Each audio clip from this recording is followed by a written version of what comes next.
தமிழ்நாட்டில் எல்லோருக்கும் விரும்பி சாப்பிடக்கூடிய ஒரு இனிப்பு என்றால் அது பாயாசம்தான். இப்போதெல்லாம் குழந்தைகளுக்கு கூட பாயசம் கொடுக்கும் போது ஞாபகம் வரும் வார்த்தை பாசிசம். மாநிலத்தை ஆள்பவர்களை கேள்வி கேட்டால் எங்களுக்கு சங்கி என்று பெயர் சூட்டுவார்கள். மத்தியில் ஆள்பவர்களின் மக்கள் விரோத செயல்களை எதிர்த்து எழுதினால் எங்களை சொம்பு என்று அழைப்பார்கள். மத்தியில் ஆளும் கட்சியை கொள்கை எதிரி என்றும், மாநிலத்தில் ஆளும் கட்சியை அரசியல் எதிரி என்றும் தெளிவாக அறிவித்துவிட்டு இருவருடனும் ஒரே நேரத்தில் மோதுவதற்கு பெரும் துணிச்சல் வேண்டும். தமிழ்நாட்டு அரசியல் ஜல்லிக்கட்டில் இளங்கன்றாக துடிப்புடன் நுழைந்திருப்பவர் இவர். சினிமாவை போலவே அரசியல் தளத்திலும் பெரும் இளைஞர் கூட்டத்தை வசீகரித்து வருபவர் இவர். மத்தியில் ஆளும் கட்சியை கொள்கை எதிரி என்றும், மாநிலத்தில் ஆளும் கட்சியை அரசியல் எதிரி என்றும் தெளிவாக அறிவித்துவிட்டு இருவருடனும் ஒரே நேரத்தில் மோதுவதற்கு பெரும் துணிச்சல் வேண்டும்.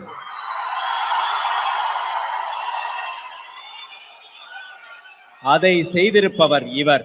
தமிழ்நாட்டில் எல்லோருக்கும் விரும்பி சாப்பிடக்கூடிய ஒரு இனிப்பு என்றால் அது பாயாசம்தான்.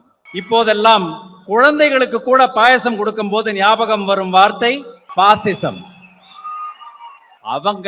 அவங்க செஞ்சா பாசிசம், நீங்க செஞ்சா பாயசமா என்ற அவரது வைரல் பேச்சுடன் தன் கட்சியின் முதல் மாநாட்டில் முழக்கம் எழுப்பி அதன் பின் முதல் பொது நிகழ்ச்சியாக விகடனின் மேடைக்கு வந்திருக்கும் தமிழக வெற்றி கழகத்தின் தலைவர் திரு விஜய் அவர்களை அன்புடன் வரவேற்கிறேன். தனது கட்சியின் கொள்கை தலைவர்களில் ஒருவராக டாக்டர் அம்பேத்கரை அறிவித்திருக்கும் இவர் எல்லோருக்குமான தலைவர் அம்பேத்கர் நூலை வெளியிட மிகவும் பொருத்தமானவர். இந்நூலுக்கு பங்களிப்பு செய்த எழுத்தாளர்கள், கலைஞர்கள், அம்பேத்கரின் பாதையில் பயணித்தவர்கள் அனைவரையும் வரவேற்கிறேன். இங்கு கூடியிருக்கும் தமிழக வெற்றி கழக நிர்வாகிகள், தொண்டர்கள், விடுதலை சிறுத்தை கட்சியினர், விகடனை வாசகர்களிடம் அன்றாடம் எடுத்துச் செல்லும் எமது விநியோகஸ்தர்கள், விளம்பர அன்பர்கள், நலன் விரும்பிகள், எங்களை 98 வருடங்களாக வழிநடத்தி வரும் என் உயிரிலும் மேலான விகடன் வாசகர்கள், அண்ணல் அம்பேத்கரை வாசிப்பவர்கள், நேசிப்பவர்கள் அனைவரையும் வருக வருக என வரவேற்கிறேன். ஏன் விகடன் இந்த நூலை வெளியிடுகிறது என்ற கேள்வி சிலருக்கு இருக்கக்கூடும். அண்ணல் அம்பேத்கரின் வாழ்க்கையை, வரலாற்றை 35 ஆண்டுகளுக்கு முன்பே தொடராக வெளியிட்டது விகடன். அம்பேத்கரின் பாதையில் நடக்கும் அத்தனை செயல்பாட்டாளர்களையும் வெளிச்சம் போட்டு காட்டி அவர்களுக்கு உண்டான மேடையை அமைத்து கொடுத்திருக்கிறது விகடன். சமூக நீதி, சமத்துவம் என்பதே விகடன் கடைபிடிக்கும் இதழியல் அறத்தின் அடிப்படை. மாநிலத்தை ஆள்பவர்களை கேள்வி கேட்டால் எங்களுக்கு சங்கி என்று பெயர் சூட்டுவார்கள். மத்தியில் ஆள்பவர்களின் மக்கள் விரோத செயல்களை எதிர்த்து எழுதினால் எங்களை சொம்பு என்று அழைப்பார்கள். அதிகாரத்தை பயன்படுத்தி தவறு செய்யும் அத்தனை பேரும் எங்களை எதிர்க்கிறார்கள் என்பதே விகடனுக்கு கிடைத்திருக்கும் நற்சான்று என நம்புகிறேன். தொடர்ந்து மக்கள் பக்கமே இருக்கிறோம் என்பதற்கும் இதுவே சாட்சி.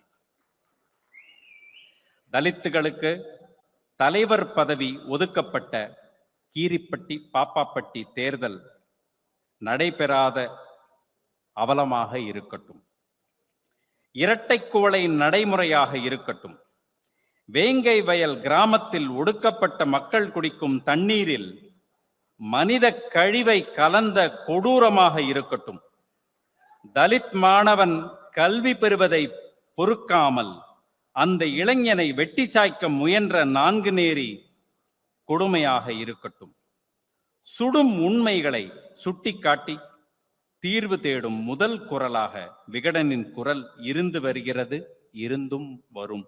குரல் அற்றவர்களின் குரலாக இருந்து அவர்களுக்காக நீதியை பெற்றுத்தர விகடன் எப்போதும் களத்தில் நிற்கிறது. அந்த வகையில் எங்கள் குரல் அதிகாரத்துக்கு எதிரான குரல். அண்ணல் அம்பேத்கர் தன் வாழ்நாள் முழுக்க அதிகாரத்துக்கு எதிரான குரல் எழுப்பியவர். தனக்கு அதிகாரம் கிடைத்த தருணங்களில் எல்லாம் எளிய மக்களின் நலனுக்காகவே செயல்பட்டவர். அந்த வகையில் அவர் தலித்துகள், பழங்குடி மக்களுக்கு மட்டுமின்றி பிற்படுத்தப்பட்ட மக்கள், சிறுபான்மையினர், பெண்கள் என்று அனைவரின் நலனுக்காகவும் எல்லா வகையிலும் சிந்தித்திருக்கிறார். ஏராளமான துறைகளில் பங்களிப்பு செய்திருக்கிறார். அந்த அத்தனை பரிமாணங்களையும் ஒட்டுமொத்தமாக தமிழ் வாசகர்களுக்கு அளிக்கும் தொகுப்பு நூலான எல்லோருக்குமான தலைவர் அம்பேத்கர் இன்று முதல் இது வாசகர்களின் கைகளுக்கு போய் சேர்கின்றன. தமிழ் மக்கள் மத்தியில் அண்ணல் அம்பேத்கர் குறித்து ஆழ்ந்த வாசிப்புக்கும் புதிய உரையாடல்களுக்கும் இந்த நூல் முக்கியமான பங்களிப்பை வழங்கும் என்பதில் ஐயமில்லை. ஏன் விகடன் இந்த நூலை வெளியிடுகிறது என்ற கேள்விக்கு விடை இப்போது கிடைத்திருக்குமே. விகடன் வெளியிடாமல் இந்நூலை வேறு யார் வெளியிடுவது? அண்ணலின் நினைவு நாளான இன்று அவரை போற்றவும் இந்த நூலை கொண்டாடவும் விழாவுக்கு வந்திருக்கும் அனைவருக்கும் மீண்டும் ஒருமுறை உங்கள் அனைவரையும் வருக வருக என வரவேற்கிறேன். எல்லோரும் இன்புற்றிருக்க நினைப்பதுவே அல்லாமல் வேறொன்றறியேன் பராபரமே. நன்றி.